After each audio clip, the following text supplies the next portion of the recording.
Liam had always dreamed of seeing other worlds. When he finally stepped onto the alien planet called Veraloon, he was speechless.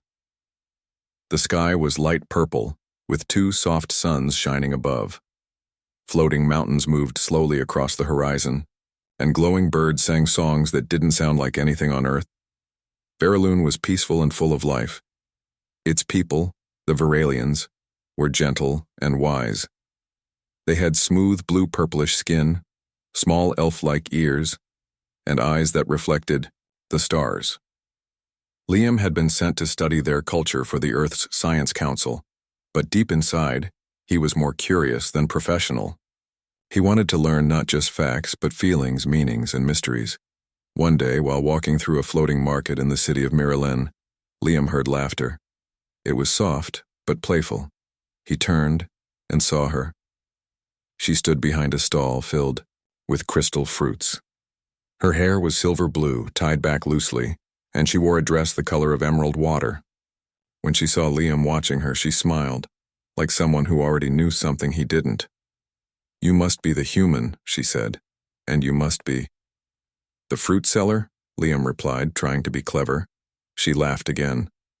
"Wrong, but good try." He walked over. "So, what's your name?" She tilted her head, amused. "That's a secret." "Then what do I call you?" "You can call me Rue for now," she said with a teasing look. "But if you guess my real name, I'll marry you." Liam blinked, surprised. "Wait, what?" "It's a Veralian joke," she said quickly, waving her hand. "Nobody has ever guessed a real name. It's a game we play to confuse outsiders." "All right then," Liam grinned, enjoying the challenge. "Is it something like Valari or Chara?" "Wrong again." Rue smiled, "But please keep trying." He didn't realize it at the time, but that little joke would change everything. Over the next few days, Liam kept returning to the market, always with a new guess. Morali, Sienra, Lutha. Each time Rue shook her head, amused by how serious he was becoming. But Liam wasn't guessing randomly anymore. He noticed things. How her face changed when she looked at the stars, how she whispered something before touching a tree, how she avoided a certain song playing in the plaza. It wasn't just a game to him anymore, it was a puzzle with meaning. And slowly, Rue's smile became softer, less teasing. She seemed to enjoy his visits more and more. Sometimes she asked him questions too, about Earth, about his life, about why humans sometimes cried when they were happy. She didn't expect him to keep coming back. She didn't expect him to care. One evening, after the market had closed, Liam found Rue sitting alone near the water gardens. He sat beside her quietly. "You really want to know my real name?" she asked, her voice softer now. "I do," he said. "Not because of the bet, but because I think names mean something special to you." Rue looked at him for a long moment.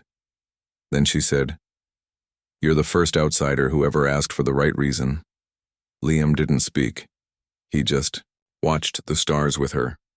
Somewhere deep inside he knew this joke wasn't just a joke anymore.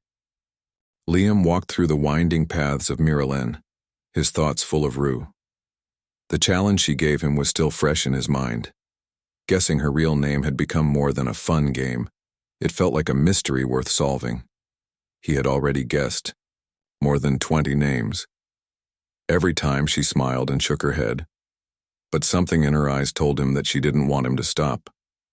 Rue had started meeting him outside the market now.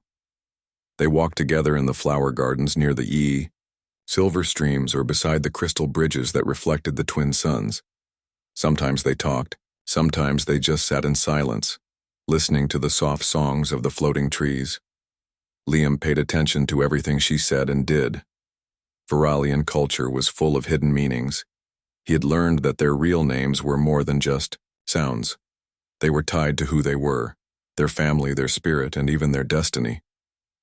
One night, while watching the stars, Rue pointed at a group of bright ones forming a curved shape. "Do you know what that is?" she asked. "A constellation?" She nodded. "It's called the Dreamer. It represents someone who looks beyond what is seen."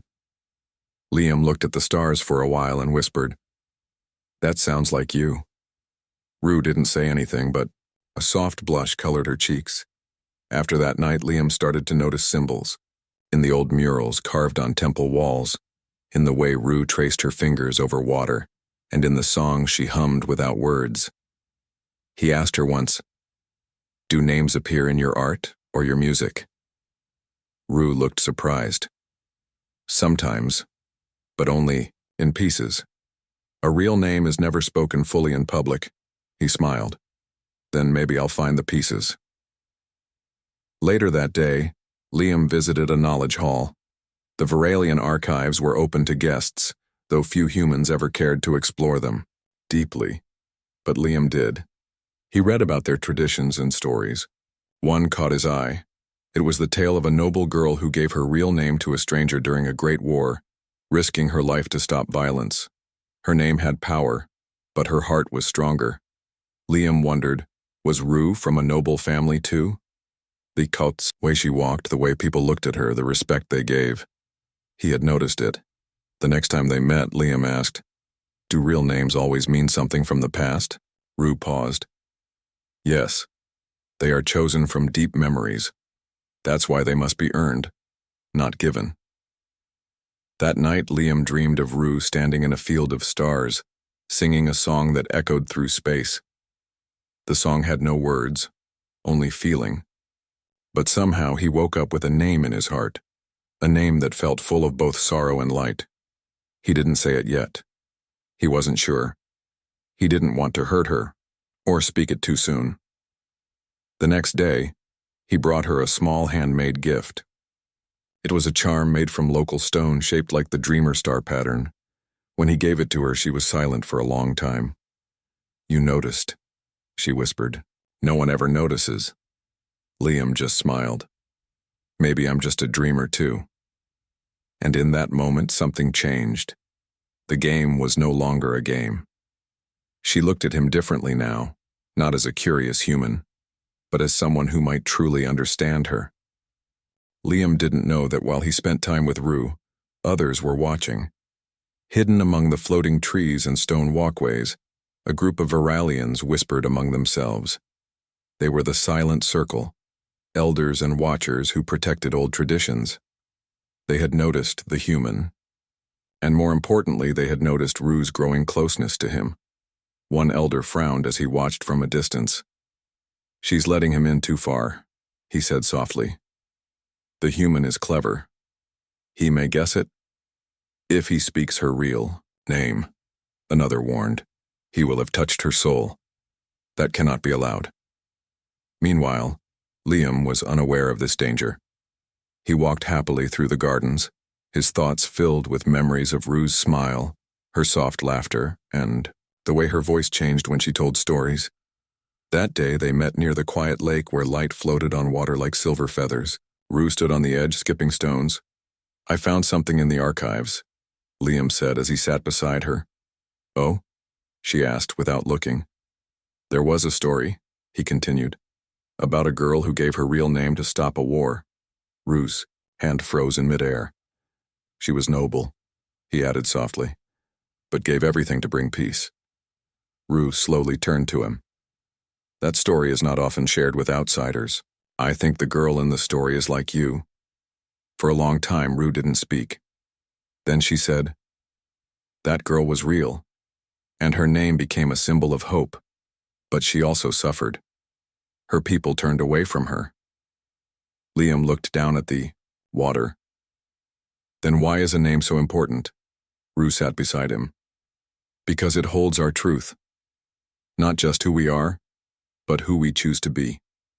If someone speaks it without permission, it's like opening a locked door without knocking." Liam understood now. It wasn't just about guessing her name. It was about earning the right to speak it. That night, the elders met in secret. One of them said, "If the human speaks the name, she will be bound to him by ancient law." Another replied, "Then we must stop him before that happens." The next morning, Rue met Liam with a strange expression. She seemed quieter, unsure. "Are you all right?" Liam asked. She nodded. "Just tired." But she was hiding something. The Elders had visited her family the night before. They warned her. If she let the human guess her name, she could lose everything. Her place, her title, even her home. Still, Rue couldn't bring herself to push Liam away. He was the only one who truly saw her, not as someone special or noble, but as just her. Later, that day as they walked through a quiet trail lined with wind chimes, Liam said, "I think I'm getting close." Rue stopped walking. "Maybe it's better if you don't guess." He looked at her confused. "Why?" "Because some answers cost more than they're worth." Liam wanted to argue, but something in her eyes told him not to, so instead he nodded. "All right. I won't guess unless you want me to." Rue gave a small smile. "Thank you." But deep inside, both of them knew. This wasn't the end. Something was building between them. A connection stronger than rules, deeper than tradition. And in the shadows, the elders watched, waiting. The wind was strong that evening. Dark clouds gathered over the city of Miralen, and the twin suns slowly disappeared behind thick shadows. Rain was rare on Veraloon, but when it came, it arrived like a song of thunder. Liam had planned to meet Rue near the ancient ruins just outside the city. It was a quiet place filled with old carvings and broken stone towers covered in vines. He carried a small backpack with a light and a translator tool. Rue was already waiting for him when he arrived. "Looks like the sky's upset," Liam said, pointing at the dark clouds. Rue smiled faintly. "Maybe it's warning us." He raised an eyebrow. "Warning us about what?" Before she could answer, the storm came. Rain poured suddenly, and loud thunder rolled through the air. The wind howled between the towers, and the ground became slippery. Rue grabbed Liam's hand and pulled him toward a nearby cave carved into the stone wall. Inside, it was dry and quiet. They lit a small fire using Liam's tools. Outside, lightning flashed like white ribbons across the sky. They sat close, both wet from the rain, their clothes lightly steaming near the fire. The silence between them was full of unspoken words. After a while, Liam spoke softly. "You were going to tell me something before the rain started." Rue looked into the fire. "I wanted to say thank you for understanding." "I didn't do anything special," he replied. "You did," she said. "You listened." She reached into her satchel and took out a folded cloth. Inside it was a tiny crystal flower, something rare and precious on Veraloon. "This was my sister's," she said. "She gave it to me before she vanished during the last conflict." Liam stayed silent. He understood it was something deeply personal. "My sister's name was close to mine," Rue continued.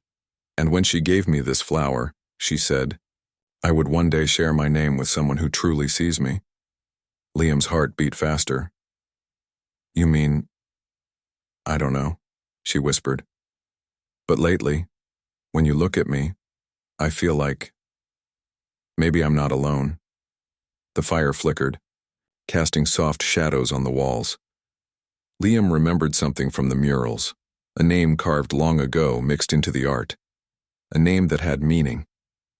Not just sound, but memory. He looked at her and softly said, "Is your real name Seraloon?" Rue froze.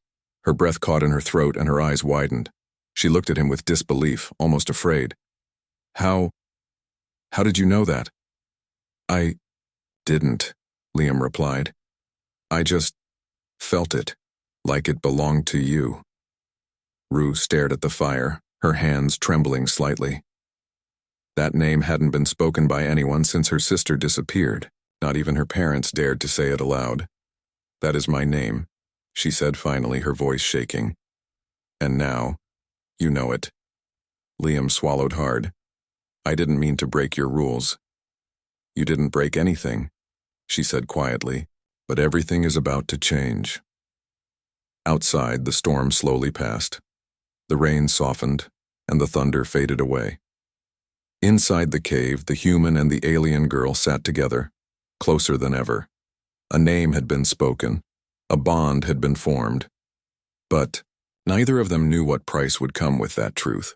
The morning after the storm, the sky over Veraloon was calm and clear again. But inside the great stone hall of the elders, the air was tense and cold. The news had spread quickly. A human had spoken a Varalian's true name. The elders sat in silence, their blue and silver robes resting heavy on their shoulders. The tall windows of the hall let in soft light, but no warmth. A younger member of the council entered and gave a deep bow. "It is true," she said. The human guessed her name. Saraloon did not stop him. One of the older voices broke the silence. "Then the bond has begun, and the law is broken." Another added sharply, "This cannot be allowed. We warned her. A name is not just a sound, it is our history, our spirit. Given too easily, and we risk losing who we are." Meanwhile, Liam and Rue returned to the city unaware that the council had already summoned them. Liam felt nervous, but Rue walked quietly. Beside him, her face unreadable. "You haven't said much," he said gently. Rue looked up. "Because I don't know what they'll do. Sharing my name with you is not just a personal act, it's seen as a choice that changes everything." "But I didn't mean to cause trouble," Liam said. "I just wanted to understand you." No," Rue replied, her voice soft. "And that's what makes it harder?" At the council hall, they stood before the circle of elders. The room felt too large, too quiet. Liam could feel their eyes on him, curious but also filled with judgment. Elder Varn stepped forward. His voice was deep and firm. "You, human, have spoken a name that was not yours to know. Do you understand what that means?" Liam nodded, slowly. "I do now, and I'm sorry if I caused offense. I didn't try to force anything, I only guessed, because I cared." "Caring is not enough," another elder said sharply. "Saraloon is from a noble family. Her name carries weight. By knowing it, you've tied yourself to her."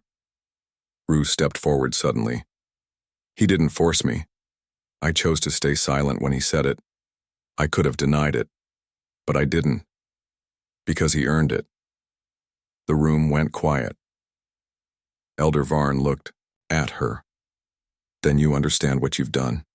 You've made a bond, one that cannot be undone without pain." Rue nodded. "I understand." There was more whispering between the council members. Some wanted to exile Rue. Others said the bond could be erased. But a few spoke of change, of opening to new ways. Finally, Elder Varn raised his hand. "The council will not destroy what has already begun," he said. "But we cannot allow this bond to continue without consequence." He turned to Rue. "You are given a choice. If you leave Varaloon, the bond will remain. But you may never return to your position or your family's name." "And if I stay?" she asked. "Then the bond must be broken, and the human must leave." Liam looked at her. "What will you do?" Rue looked around the hall, then back at him. She smiled, just a little. "I think I've known the answer since the moment you spoke my name." And deep in her heart she knew. This was no longer about rules or tradition. This was about choosing her own future. The next morning, the city of Morallen was quiet. But something in the air had changed. News of the council's decision had spread quickly. Some Varalians whispered in fear. Others were curious. A few were quietly hopeful. No one had ever challenged the old ways before. Not like this. Rue walked through the city streets with her head held high. She had made her choice. She would leave behind her noble title, her place in the council's line, and even the future her family had planned for her. But she would not leave Liam. Liam waited for her near the gardens, where they had first met. He saw her approaching from a distance and stood up. "You really chose to give it all up?" he asked gently. She nodded. "It wasn't easy, but I choose my own future now, and I choose it with you." He was quiet for a moment. "Are you sure? This path will not be easy." Rue smiled. "It will be honest. That's what matters." They decided to meet with the council one last time, not to argue but to explain. Inside the hall, the elders waited. Their expressions were serious, but not angry. Elder Varn spoke first. "You've made your decision?" "I have," Rue said clearly. "I will leave my position. I will not give up the bond." "And you, human?" the elder asked Liam. I'll stand by her, Liam said. Whatever comes. There was silence, then slow nods among a few of the council members. One elder spoke softly. Perhaps it is time we listen instead of only commanding. Another added, the world is changing. We should not close our hearts to those who bring light. To everyone's surprise, the council agreed not to exile them. Instead, they gave a quiet blessing. You may leave the city, Barnes said. Go where others may learn from your bond. But the old ways will remain, until the people themselves choose to change. Rue and Liam bowed with respect and left the hall. Outside, a few young Varelians waited. Some clapped their hands softly. One of them, a young girl, walked up to Rue and asked, Will I be able to share my name one day too? Rue bent down, with a smile. Only when you find someone who truly sees you. They left Mirrorland that evening.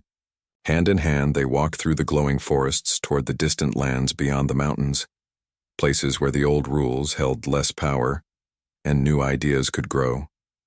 As they traveled, they met others, Varelians and even humans, who wanted to hear their story. Many were amazed that a human had earned a true name. Others asked questions, shared songs, and offered places to stay. Together, Liam and Rue taught that names were more than words. They were bridges, between people, between hearts, between worlds. One night they sat near a fire under the open sky. The stars above shimmered like soft diamonds. Liam looked at her and said, Do you regret anything? Rue shook her head slowly. Not a single thing. You guessed my name. But more than that, you gave me a reason to live by my own truth. Liam smiled and whispered, Saraloon. She looked at him, her eyes glowing in the starlight. That name is yours now. Forever. Weeks passed as Liam and Rue traveled across Veraloon, far from the quiet laws of Mirrorland. They visited peaceful villages near glowing lakes, walked across singing plains, and slept under stars that felt closer than ever before. With each step, their bond grew stronger, not just because of the name Liam had guessed, but because of the love and trust they had built together. Wherever they went, people listened to their story. Some Varelians, especially the younger ones, were deeply moved.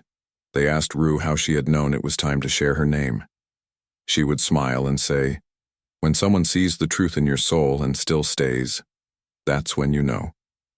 In one village, an elder gave them a place to stay. It was a small home made of soft white stone, surrounded by trees that hummed gently at night. Liam and Rue decided to stay there for a while. It felt like home. One morning, Liam was working, on a garden behind the house. Rue walked out carrying 2 warm cups made from local berries and steam root. She handed him one and sat beside him. You were quiet last night, she said softly. I was thinking, he replied, about how far we've come, about how it all started with a simple joke. Rue chuckled lightly. I remember, I was only teasing you.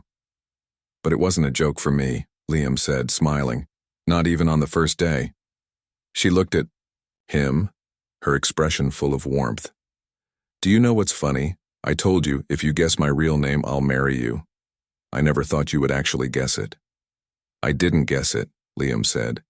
I felt it. It was like your name found me. Rue took his hand gently. You guessed right, Liam, so now. She paused, then smiled. Now keep me. Liam looked into her eyes. I already have. Later that day, a group of travelers arrived from Mirrorland. They were not elders, not rulers, but young students, artists, and dreamers. They had heard the story of the human who spoke a true name, and the Varelian girl who gave up everything for him. One of them asked, Do you still believe in your old traditions? Rue answered, Yes, but I also believe that tradition should grow with us. Our names are part of who we are, but so are our choices. The visitors stayed with Liam and Rue for 2 days, learning, sharing, and writing down what they had heard. When they left, they promised to carry the story across Veraloon, and even to Earth. One evening, as the sun dipped low and the stars began to appear, Liam and Rue stood at the edge of a hill, watching the sky together. "Do you think your people and mine will ever truly understand each other?" Liam asked. "Maybe not in one lifetime," Rue replied. "But someone has to take the first step." "You think we did?" She nodded. "I know we did." As night settled in, the stars above them glowed softly. Liam turned to her and said, "Sarah Loon, my starlight." She leaned against him and whispered, "And you, my dreamer." Together they looked up, not just at the stars, but at a future they would build, one step, one name, and one choice at a time.